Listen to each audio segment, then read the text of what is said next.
Hi friends, good morning to all of you. Welcome to Rai academy. तो चलिए आज हम शुरू करते हैं अपना करंट अफेयर सीरीज़ का नेक्स्ट वीडियो। इससे पहले मेरा आपसे रिक्वेस्ट है कि यदि आपने मेरे चैनल को सब्सक्राइब नहीं किया हो तो आप सब्सक्राइब कर दीजिए और साथ में बेल आइकन का बटन भी दबा दीजिए ताकि जब भी मैं कोई नया वीडियो डालूँ तो आपको समय पे उसका नोटिफिकेशन मिल सके। तो चलिए देखते हैं आज के टॉप 10 करंट अफेयर्स।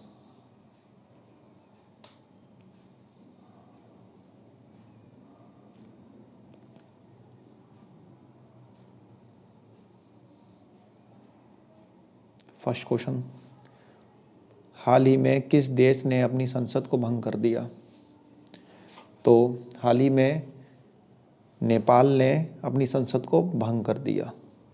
नेपाल इसका राइट आंसर है। एक्चुअली नेपाल में सत्ताधारी जो साम्यवादी पार्टी थी उनका आपस में ही अंदर झगड़ा चल रहा था, तो जिसके कारण वहाँ की संसद को भंग कर दिया गया और नेक्स्ट ईयर वहाँ पे चुनाव होंगे।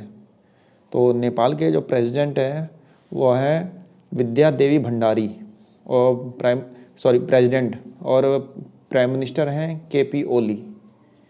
भारत और नेपाल का विवाद काला पानी क्षेत्र को लेकर भी है और हाल ही में नेपाल ने अपना नया मैप जो जारी किया था उसमें उसने भारत के कई हिस्सों को उसने अपना बताया था, जिसमें काला पानी, लिपू लेक, ये सब हिस्से थे जिसमें नेपाल ने कहा था कि ये हमारा हिस्सा है। इसके कारण से ये विवाद जो है और भी ज़्यादा गहरा गया है। दूसरा, एक नेपाल और इंडिया के बीच में एक मिलिट्री एक्सरसाइज होती है, उसका नाम है सूर्य किरण, ये भी आप याद रखिएगा। नेक्स्ट हम चलते हैं। हाल ही में रक्षा मंत्री राजनाथ सिंह ने हैदराबाद में एडवांस्ड हाइपरसोनिक विंड टनल परीक्षण सुविधा का उद्घाटन किया। इसका विकास किसके द्वारा किया गया है? यह हमारे रक्षा मंत्री, इस फोटो में आप देख सकते हैं, राजनाथ सिंह जी। इन्होंने हैदराबाद में एक एडवांस्ड हाइपरसोनिक विंड टनल का उद्घाटन किया, इसके परीक्षण का उद्घाटन किया। इसका विकास जो है डीआरडीओ द्वारा किया गया है, डीआरडीओ द्वारा। ये जो है इस प्रकार की एडवांस्ड हाइपरसोनिक जो विंड टनल जो है विकसित करने वाले सिर्फ 3 ही देश हैं। यूएसए, रूस के बाद जो है इंडिया तीसरा देश बन गया है। ठीक है, और ये पूर्ण रूप से स्वदेशी है, मतलब पूरी तरह से इंडिया में बना है। आपको पता होना चाहिए कि डीआरडीओ की स्थापना जो 1958 में हुई थी और इसके चेयरमैन जो हैं जी सतीश रेड्डी हैं। ठीक है, तो इसका राइट आंसर है डीआरडीओ। नेक्स्ट हम चलते हैं। हाल ही में किस फुटबॉल खिलाड़ी ने ब्राज़ील के महान फुटबॉलर पेले के रिकॉर्ड की बराबरी की? 4 ऑप्शन दिए गए हैं इसमें। इसका राइट आंसर है लियोनेल मेसी। तो लियोनेल मेसी जो है अर्जेंटीना के फुटबॉलर हैं और अर्जेंटीना की कैपिटल जो है ब्यूनस आयर्स है। इन्होंने सर्वाधिक गोल करके पेले के रिकॉर्ड की बराबरी की है। पेले जो हैं वो ब्राज़ील के फुटबॉलर थे। ठीक है, और ब्राज़ील की कैपिटल जो है ब्रासिलिया है। तो इसका राइट आंसर है लियोनेल मेसी, जिन्होंने हाल ही में ब्राज़ील के महान फुटबॉलर पेले के रिकॉर्ड की बराबरी की है। सबसे ज़्यादा गोल करके पेले के बराबर पहुंच गए। जितने गोल पेले ने किए थे उतने ही गोल इन्होंने भी किए हैं। क्वेश्चन नंबर 4 देखते हैं हम। हाल ही में विश्व बैंक ने भारत में मौजूदा बांधों के प्रदर्शन में सुधार लाने और उनकी सुरक्षा में सुधार के लिए $250 मिलियन की मंजूरी दी। यह राशि किस परियोजना के अंतर्गत दी गई? 4 ऑप्शन दिए गए हैं। अंतर्राष्ट्रीय बांध सुरक्षा, राष्ट्रीय बांध, ड्रिप 1, ड्रिप 2। तो जो है विश्व बैंक ने जो $250 मिलियन की जो मंजूरी दी है वह ड्रिप 2 परियोजना के अंतर्गत दी है। और ये ड्रिप 2 परियोजना क्या है? Drip 2 dam rehabilitation and improvement project. Drip का फुल फॉर्म जो है dam rehabilitation and improvement project. आपको पता होना चाहिए कि भारत में लगभग 80% बांध जो हैं वो 25 साल पुराने हैं और लगभग 209 बांध ऐसे हैं जो 100 साल पुराने हैं। ठीक है। इस परियोजना जो ये ड्रिप टू परियोजना के तहत जो है वर्ल्ड बैंक जो $250 मिलियन देगा, उसे बांधों की सुरक्षा में सुधार किया जाएगा। चीन और यूएसए के पास सबसे ज़्यादा बांध जो है इंडिया में ही है। यह है वर्ल्ड बैंक, इसका हेडक्वार्टर है Washington DC, USA, Washington DC, USA. Next हम देखते हैं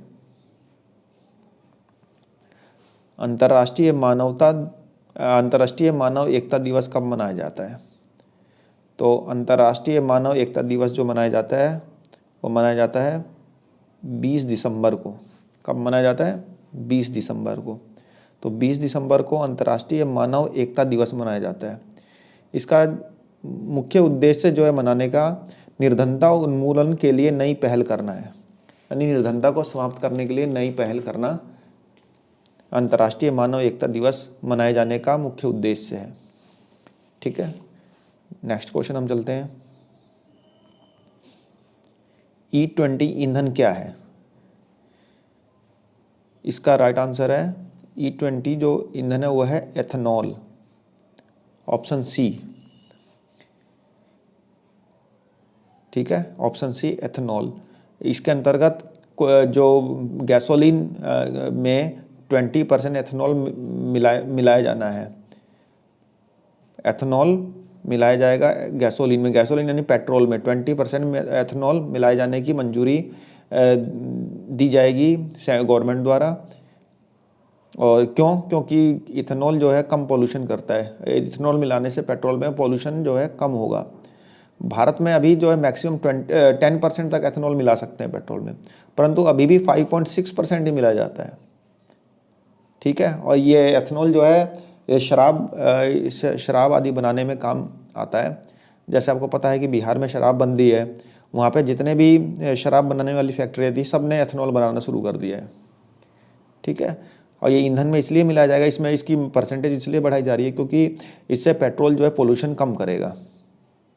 ठीक है, तो आपको क्वेश्चन नंबर 6 E20 ईंधन जो है एथेनॉल है, और इसकी मात्रा जो है गवर्नमेंट 10% बढ़ा के 20% करने जा रही है पेट्रोल में।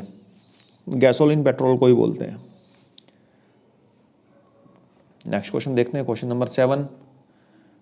अमेरिकी स्पेस फोर्स ने अपने जवानों को क्या नया नाम दिया है? अमेरिकी स्पेस फोर्स ने अपने जवानों को क्या नया नाम दिया है? तो इसका राइट आंसर है गार्जियंस, ऑप्शन बी। ठीक है, इस जो अमेरिकी स्पेस फोर्स की स्थापना जो है लगभग 2 साल पहले ही हुई थी। ये स्पेस में तैनात नहीं होते बल्कि अमेरिकी उपग्रह की सुरक्षा का काम करते हैं। ठीक है, स्पेस फोर्स का मतलब स्पेस में तैनात नहीं होते, ये अमेरिकी जो उपग्रह छोड़े जाते हैं उनकी सुरक्षा का काम करती है स्पेस फोर्स। चीन और रशिया के बाद अमेरिका के पास ही ऐसी फोर्स है। ठीक है, अमेरिकी स्पेस फोर्स ने अपने जवानों को नया नाम दिया है गार्जियंस। नेक्स्ट देखते हैं, हाल ही में उस्ताद इकबाल खान का निधन हो गया, वह किस क्षेत्र में ख्याति प्राप्त थे? इकबाल खान, ये फोटो है इकबाल खान जी की। ये जो थे शास्त्रीय संगीत में ख्याति प्राप्त थे।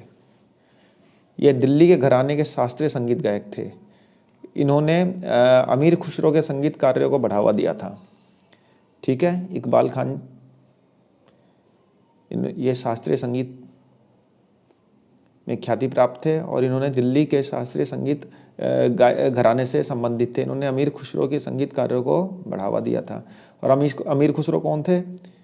ये दिल्ली सल्तनत के अंडर में थे और इन्हें तूतिया हिंद बोला जाता था, पैरट ऑफ इंडिया, भारत का तोता। ये उर्दू लिटरेचर के फादर भी माने जाते हैं। ठीक है, नेक्स्ट क्वेश्चन देखते हैं हम। निम्नलिखित में से किस लघु वित्त बैंक ने ग्लोबल सस्टेनेबिलिटी निम्नलिखित में किस लघु वित्त बैंक ने ग्लोबल सस्टेनेबिलिटी अवार्ड 2020 जीता है? किस बैंक ने जीता है? ASAF लघु वित्त बैंक, ASAF लघु वित्त बैंक। इसका राइट आंसर है ऑप्शन ए। ठीक है, ये केरल बेस्ड एक बैंक है, छोटा बैंक है, लघु बैंक। ये रिजर्व बैंक के अंडर में ही काम करते हैं ये भी बैंक। ठीक है, यूनियन मिनिस्टर गजेंद्र सिंह शेखावत ने ये अवार्ड दिया है। तो ग्लोबल सस्टेनेबिलिटी अवार्ड 2020 ASF लघु वित्त बैंक को दिया गया है। नेक्स्ट क्वेश्चन देखते हैं, निम्नलिखित में से कौन 2020 के young champions of the earth पुरस्कार के विजेताओं में से एक है? जो young champions of the earth पुरस्कार किसे दिया गया है 2020 का, वह दिया गया है विद्युत मोहन को। ठीक है, यह पुरस्कार किसने दिया है? UNEP के। किसने दिया है? UNEP ने, यूनाइटेड नेशन एनवायरनमेंट प्रोग्राम की तरफ से ये पुरस्कार जो है विद्युत मोहन जी को दिया गया है। विद्युत मोहन ये है। ठीक है, ये है आज के टॉप 10 करंट अफेयर्स। आशा करता हूँ आपको पसंद आए होंगे। तो कल फिर दोबारा मैं हाजिर होऊंगा नए टॉप 10 करंट अफेयर्स के साथ। तब तक के लिए धन्यवाद, नमस्कार।